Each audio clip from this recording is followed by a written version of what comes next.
All right. Hi, everyone. Welcome to our first webinar. Today, we are going to go over sensory, what that means, and how that works in your life. So while we're waiting for people, we're going to go ahead and just share our screen. Here we go.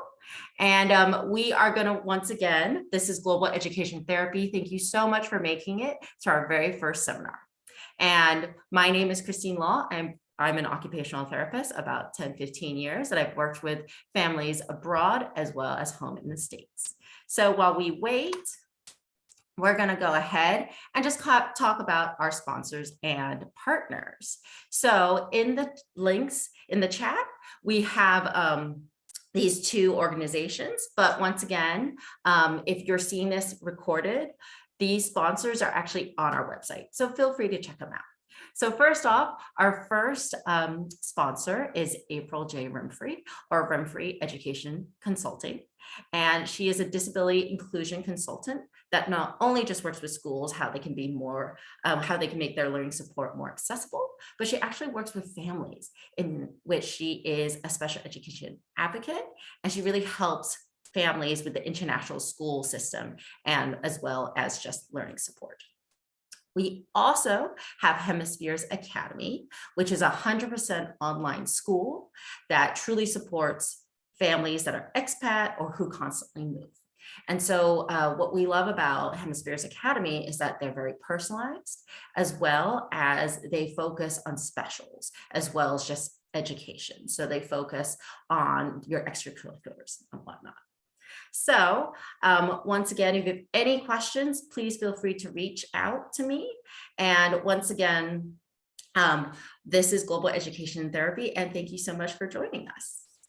All right, so we're just going to go ahead and wait. And if you want, for the participants, please mute yourself and feel free to interact or engage as little or as much as you want. But do remember, we are recording.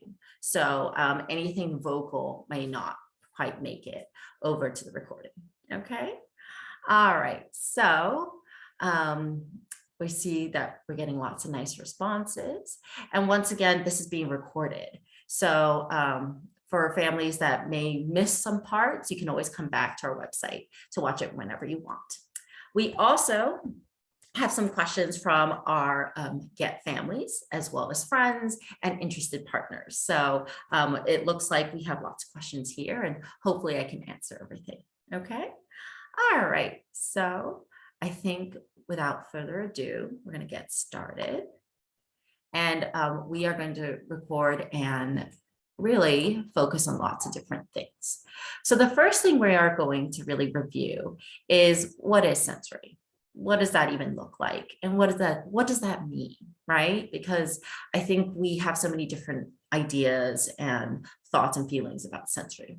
And so if you want, for those who are participating or for those sort of watching the recording, you can go ahead and just kind of think to yourself, what is sensory? What does that mean?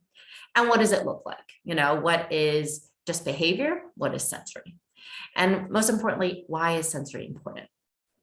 On top of that, we can also today talk about how to do it daily in our routines. How can we implement sensory? I think some of us see those like Pinterest or social media, where it's like the colored rice or the sensory bins or these Play-Dohs. The truth is, it doesn't have to be that complicated. And we today can go over how we can make it better. And lastly, when should I see a professional? I think you can try as much as you can, but of course, talking to someone and getting the help that you need is the best way forward. Lastly, if you guys can go ahead and keep your questions to the end of the FAQ, or if we do not have time for the FAQ, you guys are welcome to email me, and my email will be at the end of this webinar. All right, let's get going. So what is sensory? What does that even mean? So I think people think it has a lot to do with touch. This picture right here is a really good example. And it also has to do with sight, smell, sound, and taste. But it also has to deal with how we process information, how we detect it, and how we react to it. So for touch, it's not just touching paints, it's actually like movement in our body. But that is for another time. So overall, the best answer I can give is how each individual detects information. So how they actually receive the stimuli, how they organize it, right? How they process the information. And lastly, how they react to it. So a good example would be, well, the best example is using myself and my son. So my son and I love paint. We love getting messy. So for us, when we dip our hands into paint, we detect it and we're like, ooh, this feels good. This is interesting. This is paint. The way we organize it is, okay, this is safe. Nothing bad's going to happen to me. So I'm going to keep playing. And how we react, how we act is we dive our hands in there. We keep seeking that information, keep playing, we keep playing.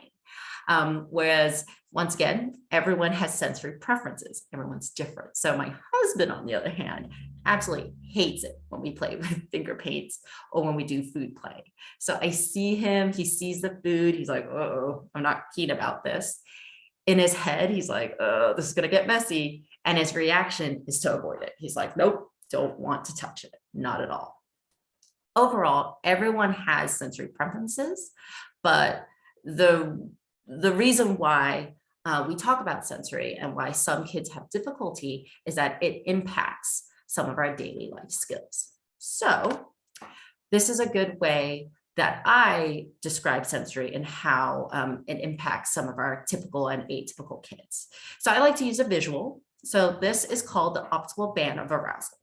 So the middle, the just right, is just right. It's us being in a good place. It's us being focused. We feel good. We're ready to learn. Whereas the top is too high. That's when we're too hyper, we're too scared, we're too vigilant, or we're too stressed out. That's too high.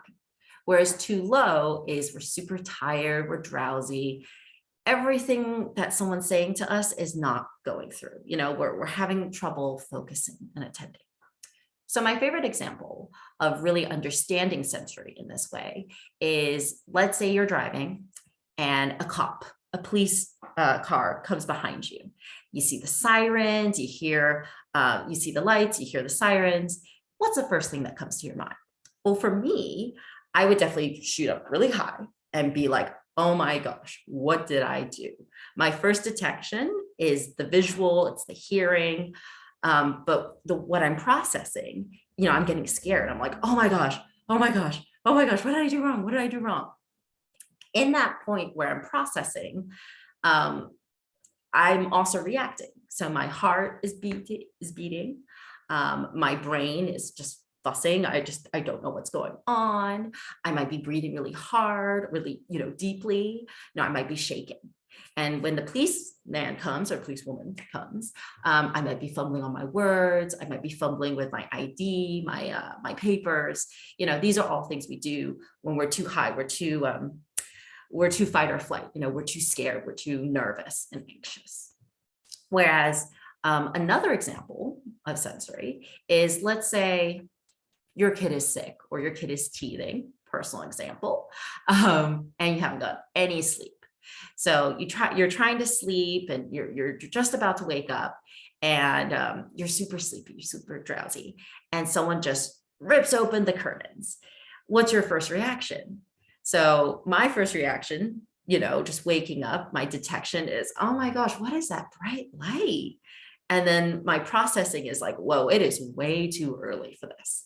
And my reaction is just covering my eyes, maybe going, maybe groaning, maybe pulling the sheets, because it's just too much. It's too much information and my brain is not ready to process it.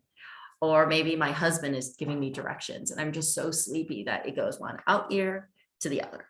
So that's a really good example of sensory, and the fact that all of us have sensory preferences and react to sensory, because it could be just who we are, individually, we all are different people, or it's situational, right? That's a really important thing to know about sensory.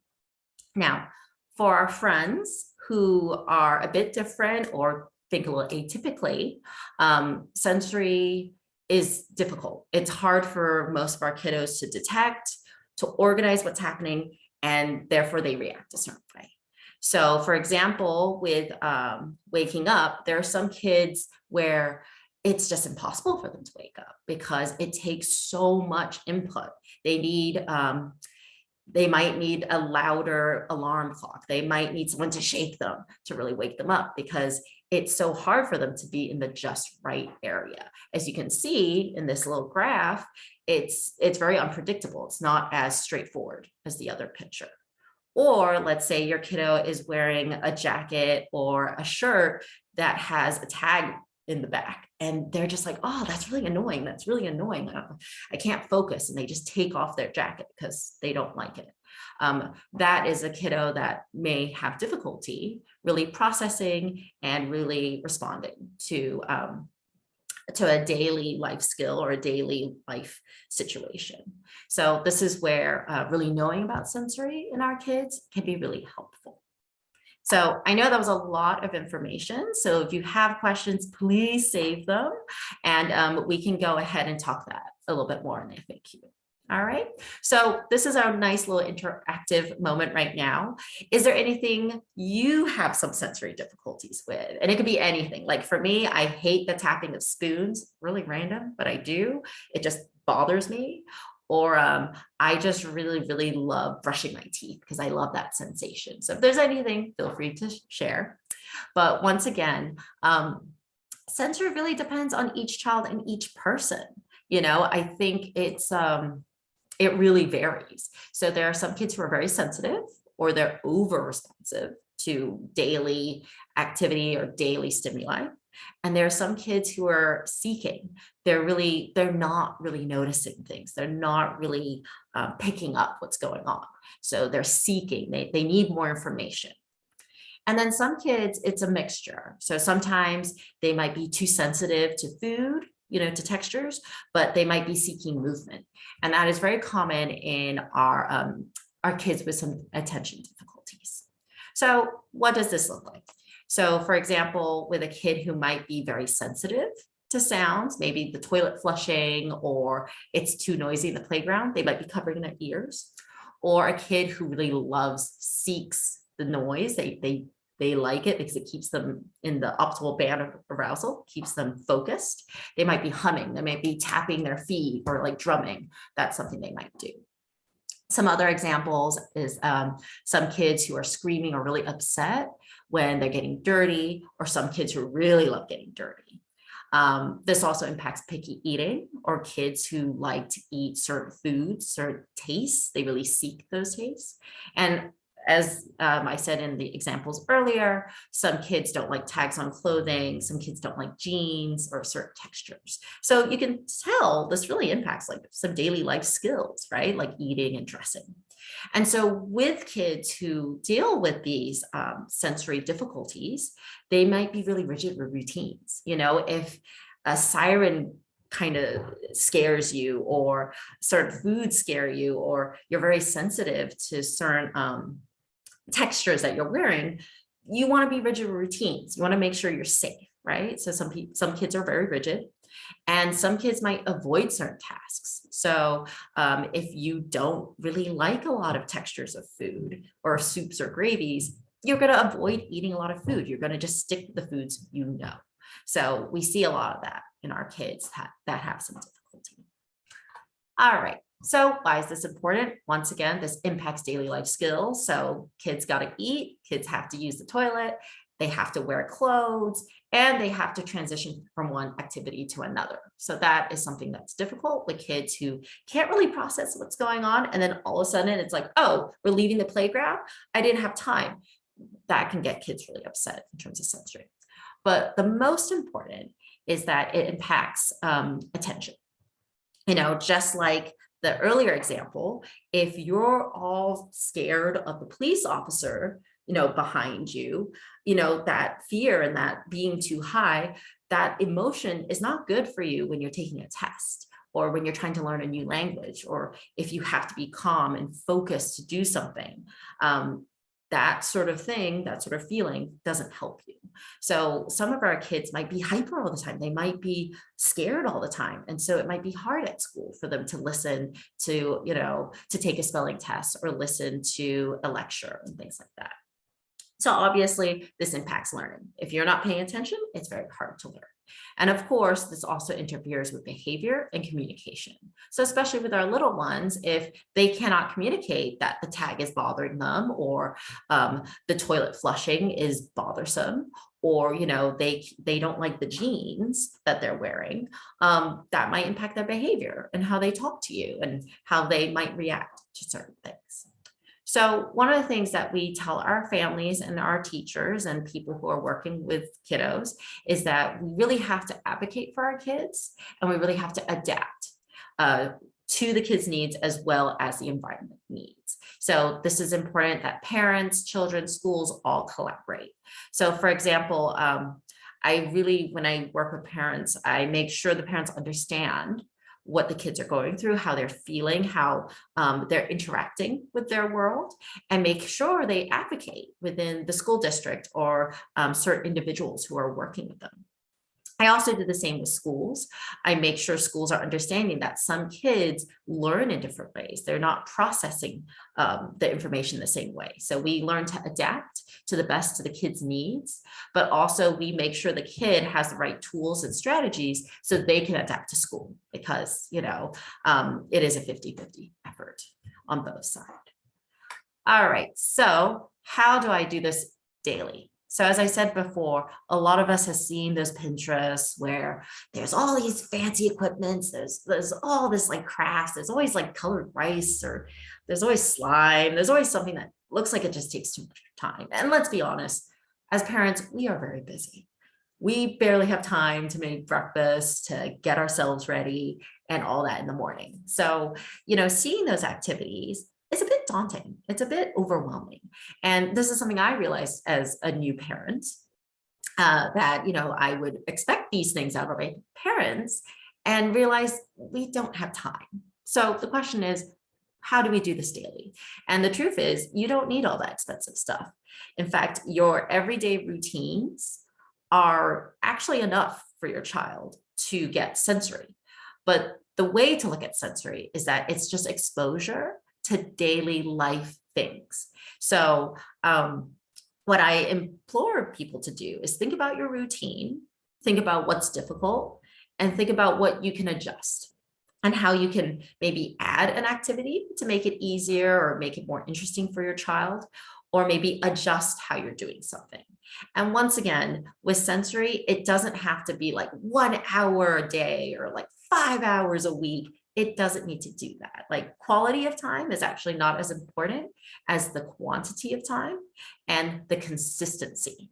So for me, I try to just have 5 minutes a day. And if I do 5 minutes, great. If I don't, it's not the end of the world. So once again, if you have some ideas how you can do this, just let me know, write it in the chat, and we could definitely talk about that later. All right, so what we're going to do next is just kind of give some examples. So a lot of people have difficulty with morning routines. So for example, I think waking our kids or waking ourselves up can be difficult. So if you are a child, if your child or you have difficulty waking up, let's say you're a bit under responsive like me, you can actually customize your cell phone alarm, right? So for me, I try to make it as like heavy metal, as like alerting as possible, or else I am not going to wake up. Now, of course, if you're someone who needs to be calm in the morning, you can change it to like some Zen music, some harp. You can make it as nice or as alarming as you need to. And then you can also, if you have a hard time waking up, I try to wash my face with a textured face cloth or something that feels good, and get myself some texture so I can wake up. Brushing teeth. Sometimes some people really like the minty taste. That is really good for kids that need to wake up. Or if, let's say your kid is too sensitive, so maybe something a little bit more mild. You can also have your kids work with hand bubbles. So I know some of our kids have difficulty, or maybe they don't want to wash their hands, they don't want to do the routine. So we sometimes have the kids like pretend they're blowing bubbles, or we have that as a reward incentive. And if you have questions about that, please go ahead and ask an FAQ. I can go into it more. And then of course, transitions are hard. So sometimes we suggest having music in the background if kids have a hard time waking up. If they're too sensitive, sometimes we have kids work on breathing because that whole routine can be quite stressful. And then if you have extra time, maybe some yoga, maybe some stretching, so they can kind of center themselves and really calm themselves down. So these are little things you can add. And once again, it could be a minute, it could be 2 seconds. Just try lots of different things, see what works for you. All right.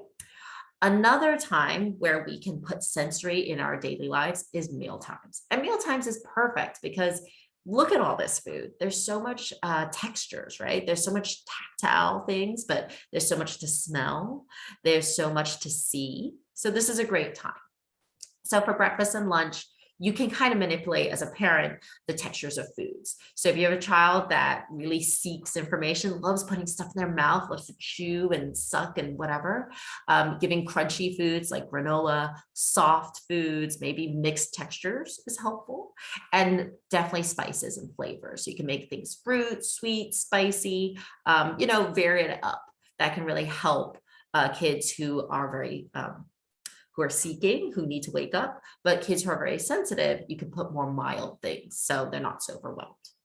Now, for my picky eaters, or if you have a picky eater, snack time is actually the best time to introduce new foods and to really challenge kids because it's only like 1 to 5 minutes, and you're not required to sit there the entire time and eat a whole thing. There's none of that social pressure. So what we do for snacks is, if you have the time, you can do food art, you can play, you can just have the kid dip. Sometimes you can, what we like to do is use a piece of bread, put like some yogurt, and then, cut up some pieces and have the kid make a mosaic or something. That's a nice way to make it interactive, but also get their sensory for the day. I also, if you have a little one, I have a 16-month-old at home. At the end of him eating like yogurt or like some puree, he always has a little bit left over. So I just spill it on the table and I give him a spoon and I just let him go wild. I let him just play. And it's like 5 seconds, 5 minutes, maybe. I try to wash some dishes, I try to clean up. And then obviously there's some mess. So do as you need to. You can put as little or as much as you want, but that way he got that sensory input. He got his texture. He got his, he got to see his texture. And then, we just kind of clean it up together. And that's our sensory for the day. So it can be as easy or as hard as you need it to be. Dinner time. Once again, that can be stressful for people. We normally recommend doing family style, buffet style, kind of like here. So you have food in the middle and then everyone has their own plate. What's nice about that is that it's kind of great for kids in which if they're very sensitive and they're picky eaters, they get a little bit more control if they get to pick the food. They get to control how much they want. But what's also nice about that is that if you have a kid that's seeking or doesn't really know what to feel about food, and they might be wanting a lot of food or not, they get to see a lot of things. They get to explore a lot of things by looking at the food, just kind of in this picture. So it is something we recommend because I think some kids can, especially if your kid is a picky eater or doesn't really like eating, having a plate of food and having that all there, the expectation can be quite daunting. And it's just easier for kids in a sensory way, but a behavioral way to have a bit more control, we feel. Also with dinner, limit distractions. So try your best not to have too much TV and things like that. But especially if your kid has difficulty attending, or like limit music. And of course, we like to do the sensory taste test. So with our very picky kids, what we do is instead of, oh, you just need to take 2 bites, just try 2 bites. So 3 bites, that might be very daunting. So sometimes with my kiddos that I work with, I have them smell the food. I have them put it on their cheek. Maybe they could just give it a kiss, and you can kind of make it into a game. And so what's nice about this is that the kid has control, but also sensory wise, if they're very sensitive, it's just a little bit of sensory, it's just a little bit. It's not as scary. It's not as daunting. It's not as intense, they get a little bit of control of how the sensory comes to them. And so that's something we normally recommend. And once again, happy to go over in depth what a sensory taste test is, but it's one of our basic food strategies. All right. So once again, nighttime is a struggle for our families as well. So if you have a daily bath time, before bath time is actually one of the best times for sensory in the tub, especially the messy stuff. So sometimes we tend to go for a walk, and then there's that time that my kiddo plays, but then there's also bath time. And sometimes it can be a bit busy, so do as much or as little as you can. But what we like to do is I just strip him down to his diaper, and then I put yogurt and food coloring, and I let him just get messy in the bathtub. And so, I let him do that for 5 minutes. And then when he's done and it's time for bath, I just wash him off with the shower, and then we have a bath because he has to have a bath anyway. So that's one of our favorites. We also use shaving cream, whipped cream, and slime and putty all in the bathtub, because the bathtub is a great place just to like wash it off. It's simple and it's easy.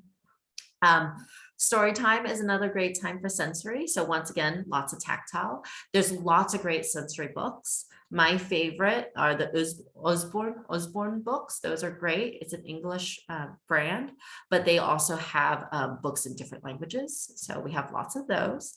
And then if you don't have a sensory book, this is a great time to talk about the senses in a book. So like sometimes they have the scratch and sniff books. You can do that. Or, you can read a book and be like, oh, can you spot all the ducks here? Or, oh, can you find the ladybug? Like, this is a good time to work on those visual skills, but also, you can talk about like, oh, what do you think that flower smells like? It's a good time to really explore some language, but also get talking and things like that. So that's quite nice too. And lastly, if you have a kid who has difficulty with sleep, because sleep and sensory are also very tied, we recommend lavender. So lavender is nice. It's a nice smell. For hearing, white noise machines can help, or humming, things like that. And sometimes a heavy stuffed toy just gives that input, that tactile input to calm kids down. So for sleep, we may be doing that in the future. So if you're interested, let us know. We'll be happy to do that as well as a future seminar. All right. So once again, playtime. I'm going to go over this quite quickly because we kind of went over it. That's another great time to really work on sensory. So for example, if they're playing outside, you can guess that flower. Or if you do a lot of walks with your kiddo in a stroller, or you have a dog, I just have my kid touch the leaves and the flowers and smell them. And that's sensory for the day. So we do guess that flower, so we talk. We also, if there's snow, we bring some paints or we bring some food coloring and we just play with that. And we also do sidewalk chalk. So we draw, but we also get like a computer chair like this and we pretend it's a roller coaster and things like that. So those are great examples. And you have other examples, please show them. And then of course for indoor play, it really is just using what your kids have, but getting it a little messy. So do what you're comfortable. So for me, sometimes I have Legos and I just add Play-Doh, or sometimes I add paint and I do that all in the bathtub. Or sometimes when my kid's a bit overwhelmed, I make a fort out of like pillows and blankets, and we just add some really calming music and lights. And that's just a nice way we spend together. And then of course, if you are having screen time, because we all need it sometimes, it's a good time to just like ask questions, or you can role play. You can ask them like, oh, if you were this character, what would you do? And that's very helpful too. So those are great times. And then of course, nothing against the sensory bins and the sensory rice and slime. I love that stuff. If you have the extra time, do it. I normally do them around like the weekends. If we have extra time, that's when I do all those Pinterest stuff. But by no means feel like if you're not doing those activities that you're not doing sensory. The very truth of sensory is that it's everywhere, right? It's the concept of exposing your child to as many things as possible in a safe and in the safest way possible, of course, but a way that helps them learn and engage. So overall, sensory is everywhere. It's just a matter of manipulating it and knowing, and following your child's lead of how to play with the kid. All right, so of course you must be asking yourself, when should I see a professional if I have more concerns about sensory or daily life skills or attention? So first of all, always talk to your pediatrician for a referral. The doctor is the number one person to go to, and then they can give you a referral. Um, the most important, once again, everyone has sensory preferences. Everybody has things they like and don't like. But what's most important is that if it impacts or disrupts a daily routine or task. So for example, if your kid is a picky eater, that's okay. Sometimes that happens. But if they're getting poor nutrition and really bad weight loss, that's maybe a reason to see a doctor or a occupational therapist. For dressing, sometimes we have kids who refuse to wear a jacket or jeans in the snow. They just don't want to wear anything and they can only wear certain clothes. If that impacts, some of your daily life, or, kids have to wear jackets, especially if you live in a cold place, that might be another reason to see a professional. Another is toileting. There are some kids who have difficulty with potty training because they're scared of the toilet, they're scared of the flushing, they don't like the feel of the toilet seat. That's another time definitely to see an occupational therapist, because when kids go to school, they have to be potty trained, right? They have to know how to take care of themselves and stuff. And another thing we highly recommend looking into, or something to check with a pediatrician, is if transitions are difficult. So if we're getting lots of tantrums, lots of rigidity in our routines, we want to use the red cup, we can only use the red cup, those sorts of behaviors, it's just good to check in and see if your pediatrician or other professional can help with those things. And of course, emotionally, if everyday life is so distressing to the child and the family that, you guys are really struggling, this is a really good time to seek professional help. And of course, other aspects to consider is speech, if speech is being impacted, or if they have difficulty with speech, if communication is being thwarted. So if the kid is just not really getting anything, like if they're having such a hard time understanding words, or they're having a hard time understanding directions, or a hard time understanding, oh, this food is safe to eat, this food is okay, that is another time to check in. And of course, behavior is really important if you're having some difficulty. Now, of course, you must have lots of questions. So the most important thing is that that we are always accessible at Global Education Therapy. So please feel free to shoot an email. We also do free consultations for like 20 minutes. So if you are a little bit curious about, sensory or anything that we've discussed today, please feel free to let us know. So what I'm going to do is just go ahead and stop share this real quick and see if anybody has any questions. And it seems like today there are none, which is totally fine. But what we're going to do instead, since we have extra time, is just kind of go over some questions that the community asked. And this might help you. And of course, if you're not keen on sharing, that's totally fine. You're always welcome to email me as well. So I'm always happy to help. So one of the questions we had today was toileting. So I have RH asks that their kiddo is starting to potty train, but they're not really keen about flushing. Flushing is really intense for their kiddo. Their kiddo kind of screams, covers their ears, and runs away from the toilet. So what do we do? And so once again, something we recommend for all families is just kind of observe their child, be there for their child, never force your child if they're really scared, just, encourage them. If they say no, that's okay. Just try another day or another time. Something that we do that can help, especially if they're older, is I would come with the child and we would count. Okay. So we'll be like, okay, should we count to 3 or 5 to flush the toilet? And if they're able to talk to me, sometimes they'll say 3, sometimes they'll say 2, sometimes they'll say never, and you just have to negotiate. But with a certain child I had worked with, I said 3. So we would count 1, 2, 3.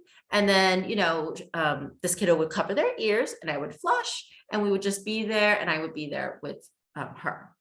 And so eventually we did it enough, and we would practice, and I would educate the parents how to do that, to the point where she would count and then flush the toilet and then cover her ears. And so at the end of the year, she was able to just count, flush the toilet, and she was fine. So sometimes it's just a matter of giving the child control. And for this kid that's a bit sensory sensitive, sometimes that counting helps them process a little bit more like, oh, okay, this is happening. It's okay. It's not scary. And then sometimes having the kid flush themselves gives them that control, gives them a little bit of that ownership. So that's something we recommend. So I hope that helps. And yeah, that's one of our good examples. Another example, another question that we have here from TH is feeding. So their question is, I've heard during feeding, you're supposed to slowly introduce the foods. How do you do that? So this is perfect timing because this is the sensory taste test. So I'm going to go ahead and pick something really random for a sensory taste test. So this is a candy. So let's pretend this is a carrot. So normally what we would do is I would be sitting with a child and I would say, hey, like, do you want to try? I never ask a question. I'm more like, let's try the carrot. And they might be like, no, I don't want to. And it's like, okay, I'll try first. How about we'll just try putting it on our cheek like this, and sometimes I do a sound effect. I go beep, beep, something silly, and they don't find that funny. And so they do it too. I'll be like, okay, let's try smelling it. Smell. And then they smell. And then the next step, I normally have them put it on their lips. Sometimes they can kiss it. Sometimes they can rub it on their teeth. And then finally, when they feel comfortable, I just say, okay, let's do a little nibble, like just a little like buddy nibble or something. And normally by then we can get one bite. So that's something you can try when kids are not keen about trying a new food, take it down a notch, right? Make it fun, but also make it non-threatening. I think that's really important for kiddos. So I really hope that helps TH with your kiddo. And if you have any questions, let me know. And I think what we'll do is we'll do one more. So SA has a question about IEPs. And this is a very good question and very directed to the school district. I spent quite a lot of my career in the school district. So I hope this helps. And if you want more specifics, I do have some other resources, but this is specifically with the US school district. So this family asks, our child has some difficulties with sensory, and we just don't know how. We don't know how to implement it at school. Will the IEP take into consideration of our child's sensory difficulties? And the answer is absolutely, they should. However, you need to have an evaluation at the very least, or some professionals backing you. So if your child already has OT in this family, already has occupational therapy in the clinic and the school, really setting up a meeting, collaborating with them about what sensory strategies work in the school, what's doable, what's not doable is the first step. And then, yes, you can definitely put it in the individual education plan, or as we call it, the IEP. You can definitely work with both of the OTs or the special education team to put those strategies in writing. And remember, when it's in the IEP, that is a legal document. So teachers and paraprofessionals must adhere to it. And it is absolutely important. So making sure you understand the IEP, you understand how to advocate for your child is very important. And of course, the IEP does change. So if your child, may need another strategy or another tool that might help them, the IEP, the great thing about it is that you can always call upon it again and say, hey, I want to make changes, because it is a living document. It can change as it goes. So we are actually planning to do a seminar about special education and advocacy. In fact, we are having a video come out soon. So if you're interested, please just keep an eye on our social media, and we will definitely keep you informed. All right, so I think that is it for today. Thank you so much for coming. Once again, this will be recorded, so feel free to pause and play as much as you can. And of course, feel free to check us out at globaleducationtherapy.com. Not only do we have free webinars, we have parent groups that are happening next week, actually. But we also have a ton of handouts. We have videos, and we also just have lots of cool activities that you can download for free. So feel free to check that out. And thank you so much for joining us today.